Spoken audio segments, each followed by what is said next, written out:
दोस्तों ये है हमारा भारत और अगर हम वेस्ट की तरफ ट्रैवल करें तो हमें देखने को मिलता है यूएसए। यूएसए और भारत के रिलेशंस कैसे हैं ये आपने G20 में देखा ही होगा। कैसे बाइडेन मोदी जी के करीब करीब करीब करीब आने की कोशिश कर रहे थे, लेकिन यूएसए के ऊपर अगर हम देखें तो हमें देखने को मिलता है कनाडा। और कनाडा के और भारत के रिलेशंस अभी रिसेंट टाइम्स में अगर देखे जाए तो अपने लोवेस्ट पॉइंट पर है। मतलब हालात कुछ इस तरीके के हैं कि कनाडा ने जो भारतीय डिप्लोमेट कनाडा में है उन्हें फिर से भारत भेज दिया है और भारत ने जो कनाडा के डिप्लोमेट है उन्हें कनाडा भेज दिया है। और इतना ही नहीं, जो कनाडा से भारत ट्रेवल करना चाह रहे हैं उनके लिए कनाडा सरकार ने ट्रैवल गाइडलाइंस इशू की है और भारत से जो कनाडा जाना चाह रहे हैं उनके लिए भारतीय सरकार ने ट्रैवल गाइडलाइंस इशू की है। और उसी के साथ साथ जो कनाडा में भारतीय रह रहे हैं उनके लिए भी मदद के लिए स्पेशल वेबसाइट भारत सरकार के द्वारा बनाई गई है। अब सवाल यही आता है कि ऐसा क्यों? दोस्तों ऐसा इसलिए हुआ है क्योंकि अभी हाल ही में जो कनाडा के प्रधानमंत्री है उन्होंने अपनी पार्लियामेंट में कहा है कि हरदीप सिंह निज्जार जो कि एक प्रो खालिस्तानी था उसकी मौत के पीछे, उसकी हत्या के पीछे भारत सरकार के भी हाथ है। Over the past number of weeks, Canadian security agencies have been actively pursuing credible allegations of a potential link between agents of the government of India and the killing of a Canadian citizen, Hardeep Singh Nijjar. और इससे भी बड़ी बात यह है कि उसके पास इसके कोई सबूत भी नहीं है, जिसके जवाब में भारत सरकार ने इन सभी एलिगेशंस को absurd बताया है। और साथ ही साथ कनाडा सरकार को ये इनडायरेक्टली चेतावनी भी दी है कि कनाडा में जो भी एंटी इंडिया ग्रुप्स है उनको ब्रेक डाउन किया जाए। तो आज की इस वीडियो में हम जानेंगे कि क्या है पूरा मामला, उसी के साथ साथ कनाडा के प्रधानमंत्री क्यों प्रो खालिस्तानी लोगों का इतना समर्थन करते हैं। दोस्तों वीडियो शुरू करने से पहले आपने अगर अब तक MM अकेडमी ऐप डाउनलोड नहीं किया है तो जरूर कीजिए, क्योंकि MM अकेडमी ऐप पर आपको वेरियस कोर्सेज देखने को मिलते हैं जो कि आपको एग्जाम में काफी ज्यादा फायदा दिला सकते हैं। यहाँ पर आपको GS1 से लेके GS4 मतलब ancient history, medieval history, modern history, geography, polity, governance, ethics, economy, environment, internal security, disaster management, मतलब इतने सारे कोर्सेज देखने को मिल रहे हैं और हाईएस्ट क्वालिटी कंटेंट है।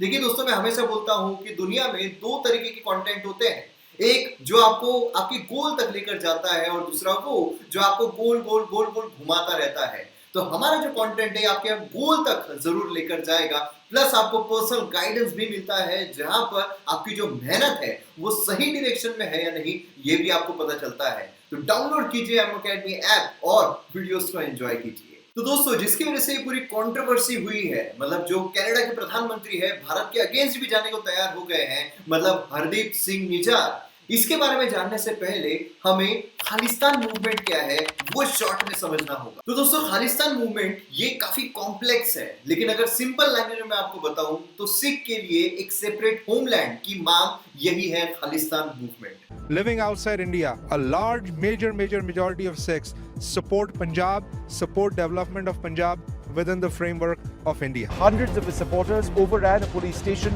near the state's Amritsar city in a demonstration against his arrest. Khalistan की बात करने का आइडिया 1920 में आया था, जब हिंदुस्तान, पाकिस्तान और बात बंटने की हो रही थी, तब खालिस्तान का आइडिया बाय नेम खालिस्तान आया था। अगर हम पार्टीशन के पहले की बात करें तो पंजाब प्रोविंस में सिख की पॉपुलेशन काफी ज्यादा थी, पर रिलीजियस ग्राउंड्स पर पार्टीशन होता है जिसमें पंजाब को भी बांट दिया जाता है, जिससे सिख कम्युनिटी में डिसअफेक्शन और फियर और ज्यादा बढ़ जाता है, क्योंकि सडनली उन्होंने अपने आप को मुस्लिम मेजोरिटी पाकिस्तान और हिंदू मेजोरिटी इंडिया में बांटा हुआ पाया।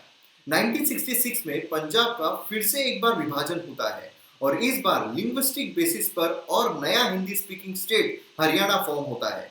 1960s में हुए ग्रीन रिवॉल्यूशन की वजह से पंजाब को इकोनॉमिकली फायदा तो मिला, पर इसकी वजह से इनइक्विटेबल डिस्ट्रीब्यूशन ऑफ वेल्थ ज्यादा बढ़ गई, नॉन एग्रीकल्चरल डेवलपमेंट ना के बराबर हुआ। इसी के साथ साथ सतलज रिवर के फ्लो को सरकार ने हरियाणा और राजस्थान में डाइवर्ट कर दिया, जिस वजह से सिख कम्युनिटी काफी ज्यादा आक्रोश में आ गई। 1970s में सिख प्रीचर जर्नैल सिंह भिंदरवाले ने क्लेम किया कि सरकार सिख के अगेंस्ट डिस्क्रिमिनेशन कर रही है। देखते ही देखते जर्नैल सिंह पॉलिटिकल लीडर बन गया। उसने मांग की कि पंजाब से सभी हिंदू चले जाए। आए दिन हिंसक गतिविधियां बढ़ रही थी, The Indian news agency said the hijackers belong to Hijackers say they're followers of Jarnail Singh bin Ranwali. और जर्नैल सिंह और समर्थकों ने गोल्डन टेम्पल कॉम्प्लेक्स को अपने कब्जे में ले लिया, जहां उसने अपनी पैरेलल गवर्नमेंट फॉर्म की और वेपन से उसे फोर्टिफाई कर दिया, जिसके अगेंस्ट में सरकार ने ऑपरेशन ब्लू स्टार शुरू किया।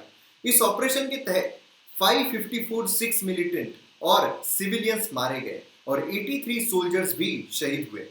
दोस्तों, एक घटना की वजह से गोल्डन टेम्पल भी डैमेज हुआ, जिससे जो सिख भारत में रह रहे थे और पूरी दुनिया में रह रहे थे, उनकी सेंटिमेंट्स हर्ट हो गए, जिसका असर दिखा कि former prime minister Indira Gandhi का 1984 में उन्हीं के सिख बॉडीगार्ड्स के द्वारा गोली मारकर खून कर दिया गया। दोस्तों, सिचुएशन खराब तब हुई जब इस इवेंट के बाद सिख के अगेंस्ट में वायलेंस ज्यादा बढ़ गया, जिसमें 2700 सिख मारे गए और खालिस्तान मूवमेंट भारत के साथ बाकी देशों में जैसे कनाडा, यूके, ऑस्ट्रेलिया में बसे सेपरेटिस्ट के द्वारा और पाकिस्तान की आईएसआई एजेंसी के द्वारा फंडिंग पर और ताकतवर होती गई। तो दोस्तों, खालिस्तान मूवमेंट जैसा कि मैंने आपको कहा कि काफी कॉम्प्लेक्स है, लेकिन यहाँ पर मैंने आपको शॉर्ट टाइमलाइन में ये सारी चीजें बताने की कोशिश की है। तो अब हम यहाँ पर बात करते हैं हरदीप सिंह निज्जार के बारे में, जिसकी वजह से कनाडा और भारत के बीच जो रिलेशंस है वो इतने निचले स्तर पर पहुंच चुके हैं।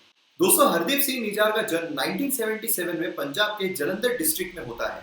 फिर हरदीप सिंह निज्जार 1997 में कनाडा आ जाता है, जहां वो प्लम्बर का काम करता है। फिर निज्जार की मुलाकात होती है Babbar Khalsa International Sikh separatist group से और वो इस ग्रुप को ज्वाइन कर लेता है। दोस्तों, आपको बता दूं कि बीकेआई को पाकिस्तान की आईएसआई स्पाई एजेंसी के द्वारा फंडिंग दी जाती है और इसे भारत ने टेररिस्ट ऑर्गेनाइजेशन करके डिक्लेयर किया हुआ है। और इसके बाद निज्जार खालिस्तान टाइगर फोर्स का चीफ बनता है और भारत के द्वारा उसे टेररिस्ट करार कर दिया जाता है।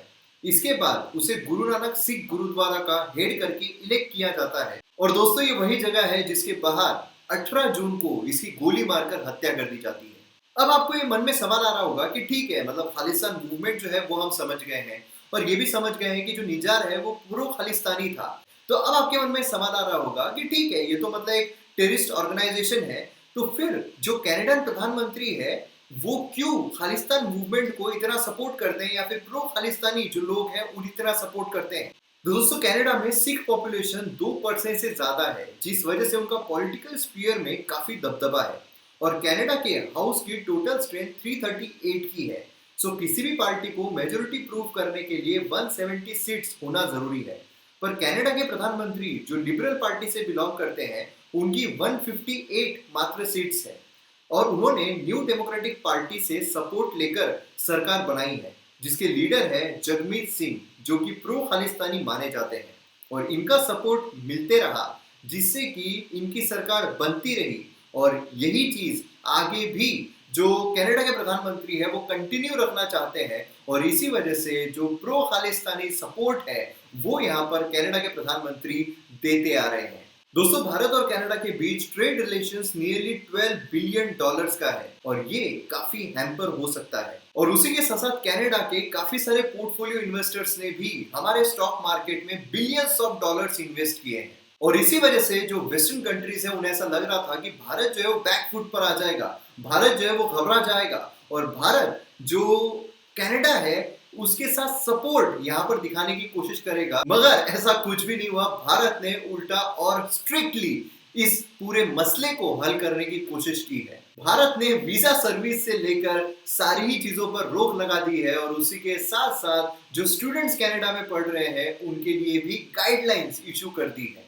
अब दोस्तों, ये जो पूरा मसला हो रहा है इस पर जो पाकिस्तान है, चाइना है, ये अपनी अपनी पॉलिटिक्स अपने अपने फायदे यहाँ पर जताने की कोशिश जरूर करेंगे, लेकिन जो भारत का इस पूरे मसले पर स्टांस रहा है ये काफी यूनिक रहा है, काफी इंडिविजुअलिस्टिक रहा है और पूरी दुनिया को भारत दिखा रहा है कि हमें किसी की जरूरत नहीं है, हम इतने सशक्त हैं कि बाकी लोगों को, बाकी देशों को हमारी जरूरत है।